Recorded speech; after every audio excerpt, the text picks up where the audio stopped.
Hi, hello, good evening everyone.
Am I audible and visible to you people?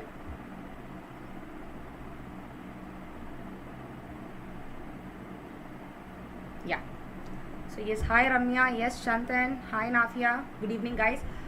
So yes, a very warm good evening to everyone. So welcome to Unacademy Current Affairs YouTube channel. So this is Nisha Nujumudeen. So now in this particular YouTube channel, I'll be doing a 30 minutes daily current affairs analysis exclusively based on economy. So this is Nisha Nujumudeen. As you all know, I am a UPSC faculty exclusively handling sessions for economy and current affairs.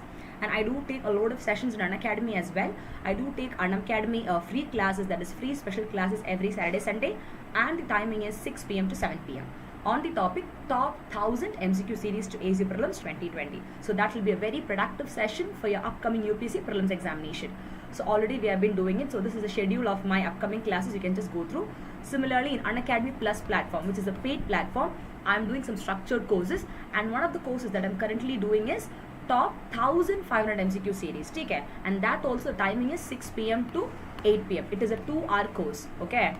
And now in that the advantage is that I'll be doing a weekly test, then individual attention, mentoring, all these things will be done. And now every Monday to Friday, the 5 days of a week, your plus course will be conducted, and this is a paid course guys. And those who want to be a part of it, you can use my referral code, that is nisha.nujumudeen, and register at Unacademy Plus for 3 months, 6 months, 1 year, or 2 years. And if you use my referral code during the subscription time, the advantage is that you will be able to get a discount of 10%. Apart from that, using the credit points when you watch my live classes in Unacademy, you will get an extra 10% as well. For more details regarding this referral code for the plus subscription and all, you can literally contact me via my Telegram channel. The name of my Telegram channel is Nisha Nujumudeen for UPSC. So you can follow me either at Unacademy profile or my Telegram channel or my YouTube channel. Take care. So fine. Yeah, so this is all about me guys, a small introduction. So now moving on to the topic of discussion today. As I told you, we'll be discussing the economy current affairs analysis. So far most of the courses which I have done for you people are MCQ based. So now this will be like a ritual. Matlab every day of the month or the year, I'll be continuously doing all the current affairs based on economy. So the whole target is 1 year current affairs exclusively based on the topic of economics, which includes your bills, then some schemes introduced with the government, then the other perspective as well. All these things with the clear-cut concept clearing will also be done in the class. Sometimes if I take some banking topics, you may have some banking terms like repo rate, reverse repo rate, your swap ratio, etc. Even those things will be cleared in this particular session. Clear? So it is a current affairs plus a concept clearing session. So you are able to do a quick revision of all what you have done, which will enable you to do your UPSC prelims as well as mains examination with much of ease. So shall we start guys? So yes, I can see Mayank asking, ma'am, will you cover economic survey? Mayank, I've already done a class in economic survey in my Unacademy special classes. The theory as well as the MCQ series I've done in the Unacademy YouTube channel itself. So you can just go through that. Also towards the end, I may do some economy survey MCQs. You can follow that also. Okay. So yes guys, I think in the previous class we discussed some topics in current affairs. And I think we have to... Yeah. So from the Asian Investment Infrastructure Bank. So this is a topic that we are going to discuss today guys. So yes guys, if you see literally today's economy current affairs is exclusively based on your AIIB. So we all know that before going to the current affairs perspective, guys, what is this AIIB? It is nothing but Asian Infrastructure Investment Bank, right? So now basically this is coming under the banking part of current affairs, guys. This is nothing but a multilateral development bank. So now, what is the meaning of multilateral? It includes multiple factors. Okay. Now, the basic aim is nothing but development of all the Asian countries. So the whole point is, the aim or the point of this Asian infrastructure bank is, they want to improve not only the social but also the economic outcomes all throughout the Asian regions as well as beyond. So that is the objective of this so-called Asian Infrastructure Investment Bank. Because we all know that for an economy to develop, both economic and social indicators has to progress equally, right, or simultaneously. So your Asian Infrastructure Investment Bank provides the necessary fund for carrying out such projects which will improve your economic and social indicators. Clear? And now, guys, if you see literally this particular AAIB, okay, it has its headquarters where in Beijing, and since 2016, okay, since that particular year only, the functioning of your Asian Infrastructure Investment Bank took place. So now the practicality or the functioning of this bank is in such a way that when you invest, okay, that is this bank, they are saying that by investing in sustainable infrastructure, another key word is sustainable infrastructure, which means long term. It is not for short term, guys, but for a long term benefit they will do investments in this bank. Okay, they say that when they do a kind of long term or sustainable investment in the infrastructure as well as other productive sectors of the economy today, what happens? Automatically this particular bank, through their investment, they'll be able to connect the people and improve their living standards to a greater extent, because they are able to make the economic and the social infrastructure facilities to the best possible way, right? At the end of the day, it will start impacting in a positive way to the lives of billions of people and thereby build a better future and contribute in the process of nation building in a very efficient manner. So this is the whole aim of this so-called bank, that is Asian Infrastructure Investment Bank. They do investments only for sustainable development of your productive sectors and infrastructure projects. Clear? So did you understand, guys, what is AIIB? So now, keeping in mind the meaning of this so-called Asian Investment Bank, we are going to connect with the current affairs. So currently, based on this AIB bank, guys, the current affairs that you saw is nothing but recently they said that taking into consideration the COVID-19 situation, we know that this coronavirus or this COVID-19 is such a pandemic to the entire global economy. Every economy of the world is affected, and especially if you take the case of India, which is just a developing economy, it is hugely affected, right? Compared to the 2014 TBS, that is Twin Balance Sheet program, which I taught in the previous class. Also the 2008 financial crisis. Compared to all these things, currently this COVID-19 is causing a lot of issue for economy, because the government is literally collecting fund from the household sector, from the corporates to maintain what? Matlab, to maintain all the expenditures that it is incurring for this COVID-19 situation. Clear? And now, how did your Asian bank contribute to this COVID situation, guys, for India? If you see this particular bank, they approved US dollar how many million? 500 million, guys, for this COVID-19 emergency response and health system preparedness project, which is exclusively initiated by a developing economy like India. So this is the contribution put forward by your Asian Infrastructure Bank to help our country India in preparing itself with the best health systems or technologies in fighting against this COVID-19. Clear? And now, since India has initiated that along with your Asian Infrastructure Bank, who will implement that? Is it your Ministry of Health or your Ministry of Infrastructure? Definitely no.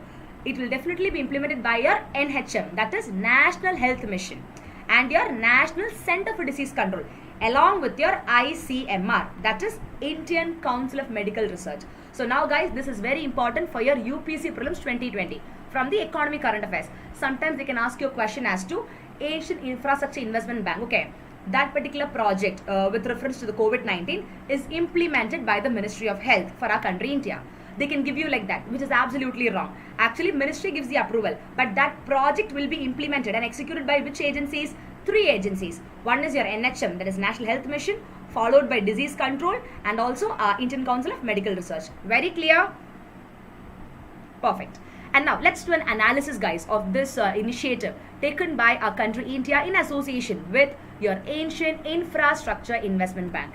If you see this particular new support, okay, which is given by your the Asian bank, Obviously, it will not only cover the central government, but also all the states individually and the union territories across our country India, which means that all the states and UTs of our country India will get benefited under this new support given to our country India by your Asian Infrastructure Investment Bank. So guys, don't you think so it is beneficial?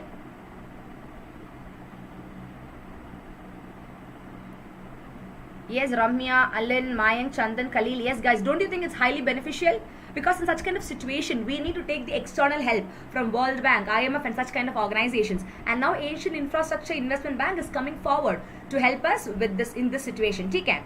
And thus, if you see, this new support, okay, apart from covering the states and UTs, they will be able to address all the needs, guys, of the infected people. Matlab, the one who is tested positive for corona. And apart from that, not only who is having corona, guys, because of the situation, people are not able to go out and work. What happens to those daily wage earners? What happens to the other people? Their livelihood and source of income is restricted. So we have to kind of do some sort of help to them by providing proper rations through ration shop or fair shops, taking into consideration other factors as well. So this support will affect the address the needs of infected people. Along with that, they'll also take into consideration the risk populations, then the medical and emergency personnel and service providers. Okay? And that is one of the biggest advantage of this help put forward by your AIIB. Okay? And thus this particular project, guys, how it will help our Indian government? If you see, this project will also enable the government slow and limit as much as possible in order to stop the spread of COVID-19 in India. And how can they do that? See, this project, that is Asian Infrastructure Investment Bank, now they can help in preventing the spread of COVID-19 by providing immediate support to our country India, so that when we have adequate fund or finance in our hand, we will be able to bring in more and more technology which will help us in preventing this disease in spreading. At the same time, through this they will be able to enhance the disease detection capacities. And now, if you have adequate fund or finance in your hand, you will be able to literally provide basic systems which is required in such emergencies, like your oxygen delivery system, which is very costly. Even some medicines and all, you can't expect our country India to be self-sufficient. You need the external support as well. So this project, when they are associated with our country India, automatically in all these various fields, it will be a use. Clear? So this is how your Asian Infrastructure Investment Bank project for our country India is helping. Clear? Any doubt? Okay. So now, moving on to the next point of discussion today, guys, that is with reference to your planning institution. So now there was another news based on the planning institution, guys, which is from economy perspective, and the heading was need to think national and act local. So it's also a common proverb, right? Think globally and act locally. That is, you have to have a wider perspective. But now, for that wider perspective to get implemented in your country or your nation, obviously you have to start from the grassroots level. That is why if you see years back, if you see literally the planning commission which implemented the 5 years plan, though they were doing things in a very strategic way for the by the central government, for the country as a whole also, somewhere or the other we were missing. That is why the Modi government replaced to something called as Niti Aayog. Why? Because they literally involve the local government. A kind of decentralized approach is there. So similarly, again, because of this COVID-19 situation, they are saying that we need to think nationally and act locally. Okay? Now, because of this COVID-19 situation or this pandemic, guys, what happens? An all-round plan for recovery is much needed. We all know that, right? If that is not the case, automatically our country will go down to recession completely. Now, what is recession, my dear students? Recession is nothing but slowing down of economic activity. Actually, it is happening, but only thing is, since more or less the government is able to manage somehow by giving some relaxations to some green zones to work and all, it is okay. Otherwise, what happens? Our economy will shut down. So whatever it is very, very important for an overall recovery plan. So thus, there is a general criticism, guys. What is that? The general criticism is that the planning bodies, that is your before planning commission and the present Niti Aayog, they failed to produce an all-round development of Indian economy. So when this COVID-19 situation or the pandemic shook or threatened the Indian economy, your before the planning commission which you had before, and currently the Niti Aayog, which is the think tank of the government, they were highly criticized, saying that why did we have such kind of institutions when they're not able to take care of the overall development of our country, India. So because of that only this news was there. Okay. So now what are the drawbacks of this national planning body, guys? That is your Niti Aayog. They say that one of the drawback with reference to the short-termism in policy making, which means that if you see in some electoral democracies, guys, like our country India, we know that a government, okay, what do? They keep changing in shorter spans. They keep changing the plans in a very short period of time. Automatically what happens? That causes a lot of conflict, because for national plan we need a very consistent action over decades. If you keep changing the plan now, for some point of time the economy will be consistent, but suddenly when some emergencies come, automatically we have to change it accordingly. We have to put forward policies catering to the short term need, but now the long term vision should be taken into consideration. We should take into consideration all these unexpected emergencies or contingencies that is many a times not taken care by a government. That is why they are being criticized. Clear? Are you understanding, guys? Are you all there in the class? So please put forward all your feedbacks as well. Take care. And now, this particular disruption, guys, caused due to the absence of long-term planning. And now, if you see, that is not faced in the case of China. If you see, literally, the national planning body for our country, India, basically we change in shorter spans. That is not supposed to be done, guys. If you do that, what happens? Automatically, we will not be able to prosper in a long-term perspective. And now in the case of China, this has not been there. The reason is because that is one of the reasons for its rapid rise also. Because they had a very long-term strategic vision only. Even in spite of this COVID-19 situation also, they are able to overcome that to a greater extent compared to a country like India. Clear? Another important criticism or drawbacks which this national planning body faced during this COVID pandemic situation is that there was a compromised independence, which means that the lack of constitutional status, what happens? That actually made the planning body bend to the will of elected government. That is, whichever government is currently ruling now, because we didn't have a proper constitutional status put forward, automatically we have to listen to the whims and fancies of the so-called government. Thus, what happens? Your long-term plans, that will be derailed. It will be shattered. That is the whole point. Clear? Because if you see in COVID-19 situation, the government is getting funds from whom, guys? From the household sector and the corporates. The people itself is not having money, but they're trying to take money out of us. So what is happening? There is some sort of, they're lacking something there, right? And thus, another important, point is that this particular national body, guys, they fail to address the constitutional relationship, guys, between the state and the center. So if you see some states now, some of the state governments who are self-sufficient have often questioned the value of governance in the central level, because in national planning bodies now many a times many state government which are really self-sufficient, they started questioning the center or the planning body, why these plans are not having a long-term perspective, why it is keeping on changing. So now they have been highly criticized.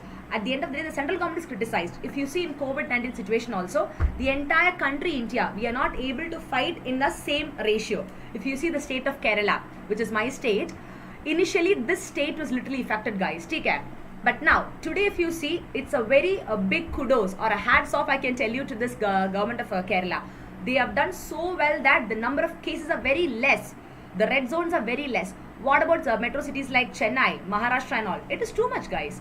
We are not able to control it. Right, and what is the central government doing now? They are also trying their best. The only thing that they can do is what? Lockdown. Yesterday also in Modi ji's speech at 8 p.m. what did he said? He's planning for another lockdown. And now he announced the 20 crore package as well. Let's see how it goes, guys. But now if this lockdown is increasing, now you know what happens? Automatically, that will pose a great threat to the growth of your economy. Clear?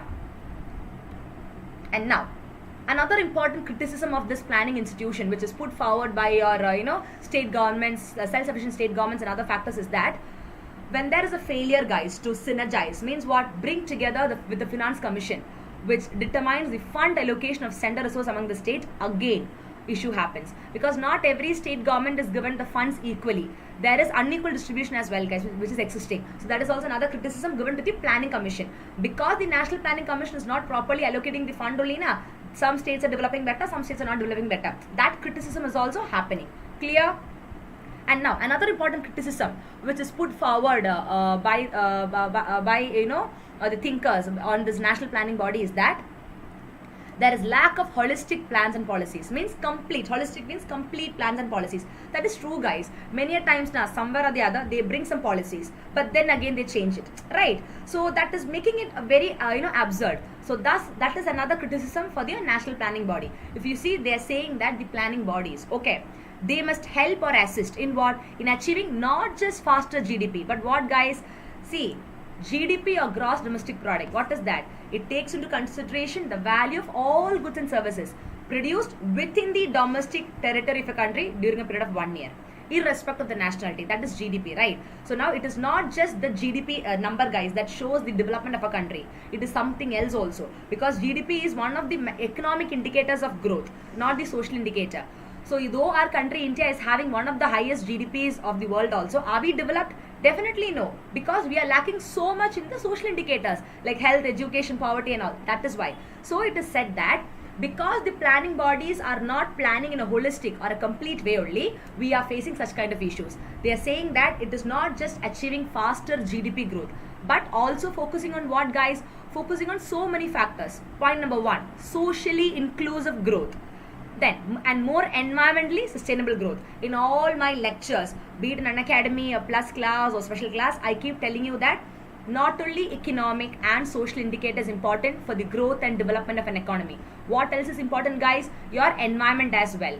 Why? Because when your environment is not proper, what happens? Your economy and social factors are affecting. Let's take the example of COVID-19 situation. People are not able to go down. They are not able to go to schools, colleges. Students' efficiency is decreasing. Though there is online means also, that is different. What about the board examination students, their exams? What about the semester students of college students? That has been delayed. Now people are not able to go to factories. People are not able to open their shops frequently. So now their efficiency output decreases. So environment is directly or indirectly posing a threat to the growth of economic and social factor. So keeping an environment safe, healthy and strong is very important, guys, for the sustainable growth of the entire economy India. Clear? That only will enable you to say that, okay, along with the GDP increase, yes, our country India is also socially growing. You got the point? Because that only shows or reflects the real standard of living of people. Because growth and development, they are two different terms in economics. Growth is actually a narrow term, whereas development is a wider term, because growth is quantitative in nature. That is the numbers. It can be measured in numbers. Whereas development consists of what, guys? Your qualitative plus quantitative factors. That is, it has the numbers plus the qualities. You got the point? So that is why it is said that both these have to be taken into consideration. Very clear? Take care. So yes, hi Manimekla. Yes, my students, are you all very clear with this? And now, another important criticism is what they said is that when these planning bodies, when they have a lack of insight, means a thorough understanding into the system structure, what happens? Everything gets collapsed or it is not working in the proper manner.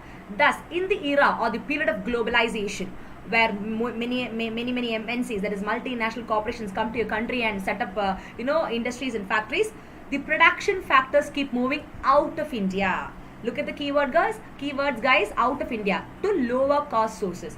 That is, for example, if our country, okay, if we are not having a proper plan structure, if our things are not working properly, and now we all know that Indian labor is very cheap, right? When the Indian labor is very cheap, that is the sole reason why many MNCs, guys, they get attracted to our country India, because they need not pay high wages to the Indian people. Because of the problem of unemployment and poverty, many people are unemployed. So they are ready to accept the wages and work. That is why it is said that Indian laborers are cheap. Okay. And now, when the situation changes, when things become costlier, automatically what will the MNCs do? They'll start moving to the source where they can get it at a very lower cost. Accordingly, many MNCs will start moving from India. So the attraction of FDI, that is foreign direct investment in our country India, decreases. Currently, if you see, our rank is what? The rank of our country India in your FDI attraction, okay, is 11. Before it was 10. But now it has again increased to 1 point, that is 11. Remember, in one of the MCQ classes, I have taught you this regarding the rank of FDI attraction for a developing economy like India. If you can get back to those classes, you will understand. The same thing here. Take care. And thus, when you neglect all these systematic factors, what happens? Automatically lead to ineffective policies. Very fine. Hi Pushpendra. Yes, good evening. Very clear, dear students? Perfect.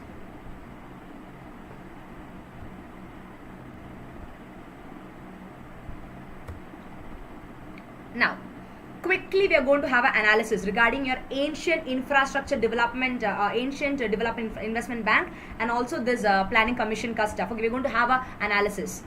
That is, if you see the economy and the challenges ahead. Various institutions, guys, okay, if you see the projections of growth and uncertainty, that is the economist, they are the government, they are saying that there are so many projections for growth for our country, India. But at the same time, because of such unexpected emergency or contingencies like the COVID-19 pandemic situation, there are a lot of risk and uncertainty as well. Let's see what are they. If you see, one of the challenges that various institutions, guys, in our country, India, they have accessed India's growth prospects for the year 2020 to 21, ranging from 0.8% to 4%, guys. And this data is given by the Asian Development Bank. In 2 slides before, we discussed regarding Asian Infrastructure Investment Bank. Now, similarly, you have something called as Asian Development Bank. As per their report only, this has been said. That is, for the year, we are going to make a growth of 4% from 0.8%. Let's see, will it make a sense or not? And now, apart from that, this wide range of growth, it indicates what, guys?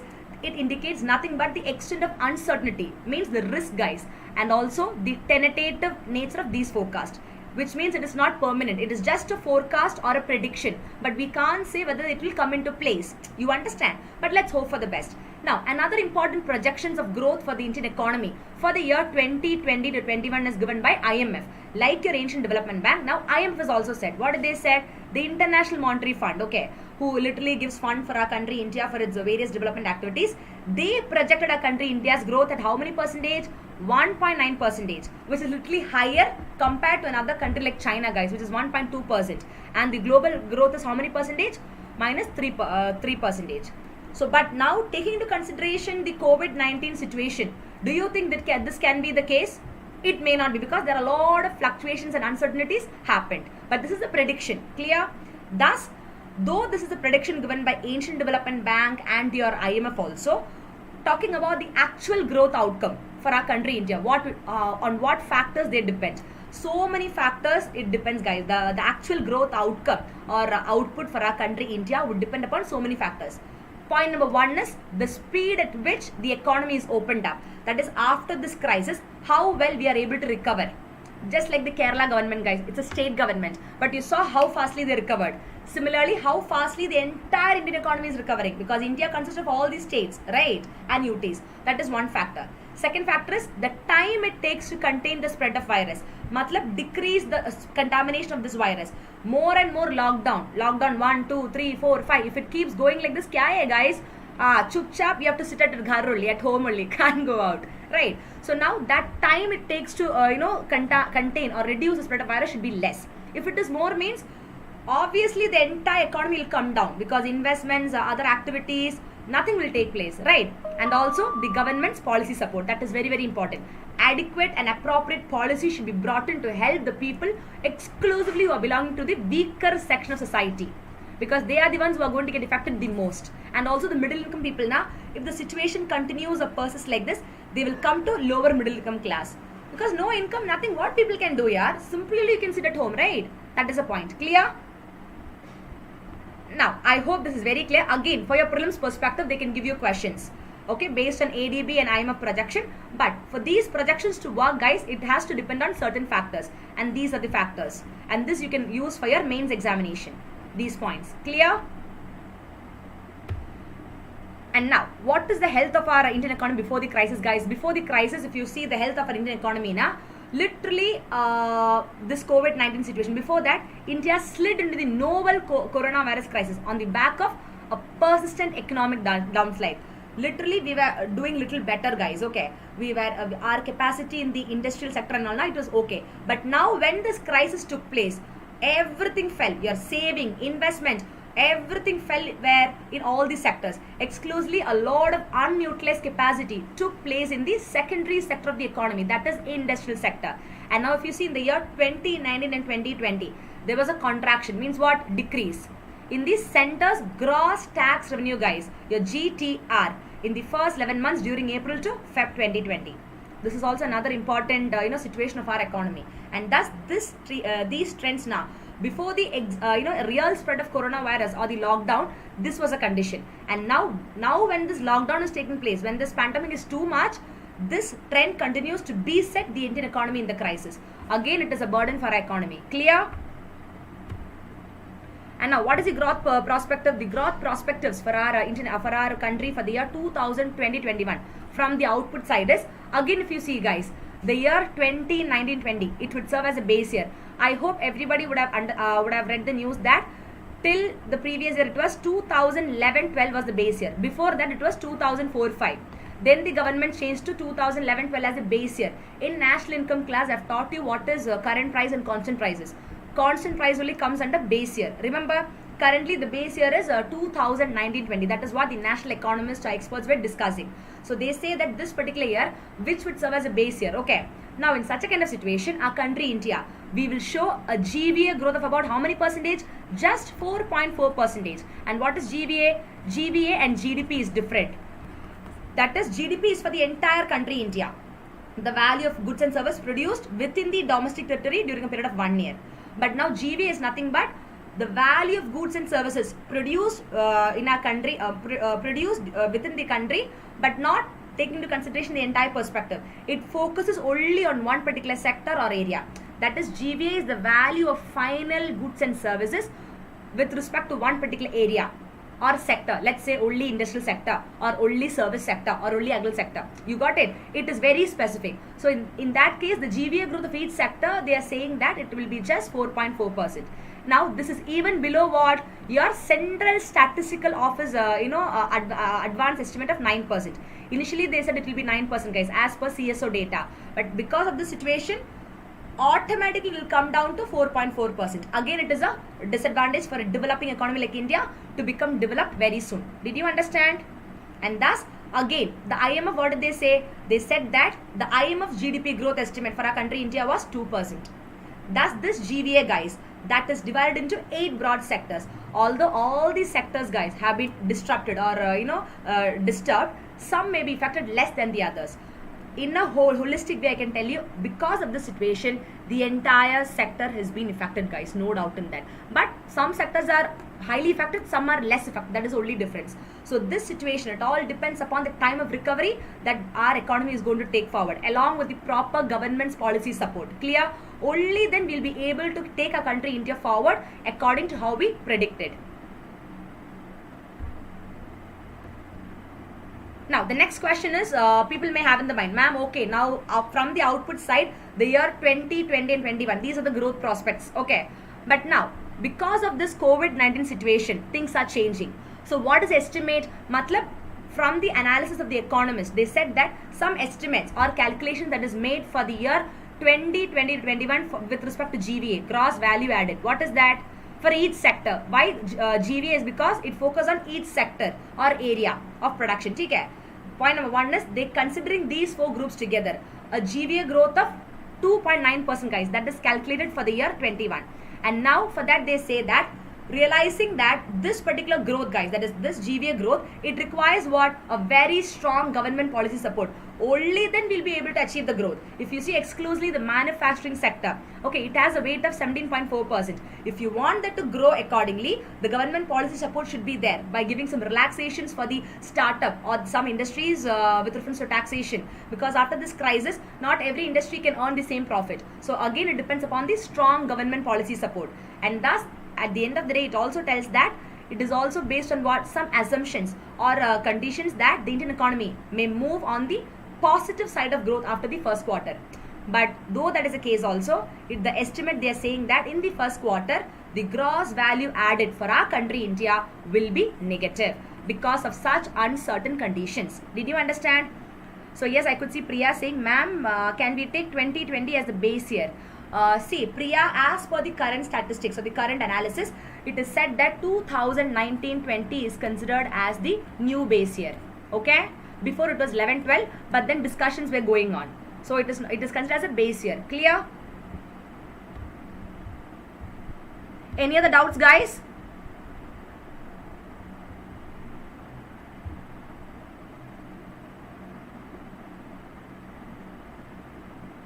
One more thing, it is not 2019-20, guys, 2020-21. That is what the statistics panel, okay.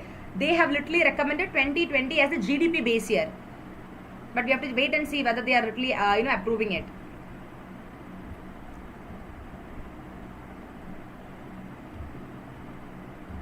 Any other doubt? That is actually now, guys, if you see literally this particular base year, let me tell you quickly, guys, regarding base year, some people are having doubt. The base year is very simple, guys. As per the United Nations System of National Account, UNSNA, okay, United Nations System of National Accounts of 2008, okay. What did they say? The member countries, okay, they are required to revise the base year. Definitely every member country have to change the base year of their macroeconomic indicators. That is very important. And thus a panel of national statistics members, okay, they only recommended the new year, that is 2020 to 21 as the new base year. Clear? For what? For the GDP, guys, and other national accounts, and that is what in the Rajya Sabha discussion, in the discussion that the report that was released. But till now discussions are going on, but probably 2021 will be considered as the base year. Clear?